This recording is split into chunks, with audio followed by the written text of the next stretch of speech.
অভিযোগের পর কোর্টে আত্মসমর্পণ চিকিৎসকের। আত্মসমর্পণের পর কি হলো?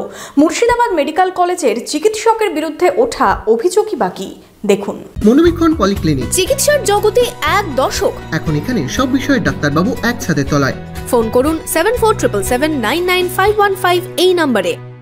এক মহিলাকে ধর্ষণ ও খুনের চেষ্টার অভিযোগে মুর্শিদাবাদ মেডিকেল কলেজ ও হাসপাতালের এক চিকিৎসকের 14 দিনের জেল হেফাজতের নির্দেশ বহরমপুর সিজেএম কোর্টের।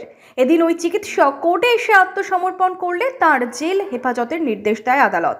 একজন মহিলা, তার একটা ঘটনা ঘটেছে কলকাতায় অক্টোবরের 8 তারিখে, আর তিনি 9 ডিসেম্বর মানে 2 মাস পেরিয়ে তিনি বহরমপুরে এসে এফআইআর করছেন ওই কলকাতায় যে ঘটনাটা ঘটেছে তার বিচার চেয়ে। তাহলে আপনারা বুঝতেই পারছেন যে যদি কলকাতার 2 মাসের আগের ঘটনার বিচার চেয়ে বহরমপুরে কেউ যদি তার একটা আইনের একটা বিধান চায়, তাহলে ম্যাটারটা কি পর্যায়ে আছে এবং কি ধরনের একটা অভিযোগ আছে। তাহলে সেই দিক দিয়ে বিবেচনা করে আমি দেখেছি যে এই ম্যাটারটা যেটা আছে সেটা উনি একটা মানে শিকার হয়েছে আর কি।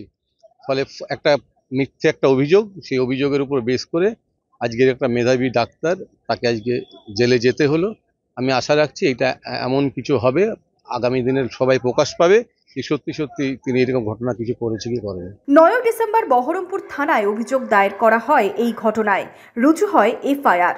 গত 11 ডিসেম্বর ওই মহিলার শারীরিক পরীক্ষা হয় মুর্শিদাবাদ মেডিকেল কলেজ হাসপাতালে। পরের দিন অর্থাৎ 12 ডিসেম্বর সিজেএম কোর্টে গোপন জবানবন্দি দেন ওই মহিলা। অভিযোগ ছিল গত 8 অক্টোবর ওই যুবতীকে বহরমপুরের বাড়িতে ডেকে পাঠান তিনি। এরপর তাকে ডিনারে নিয়ে গিয়ে খাওয়ানো হয় মাদক মেশানো পানীয়। অচৈতন্য হয়ে গেলে তাকে ধর্ষণ করা হয় বলে অভিযোগ। এরপর 2 ডিসেম্বর বহরমপুরের একটি হোটেলে ডেকে হুমকি দেওয়া হয় বলেও অভিযোগ শ্বাসরোধ করে খুনের চেষ্টাও করা হয়।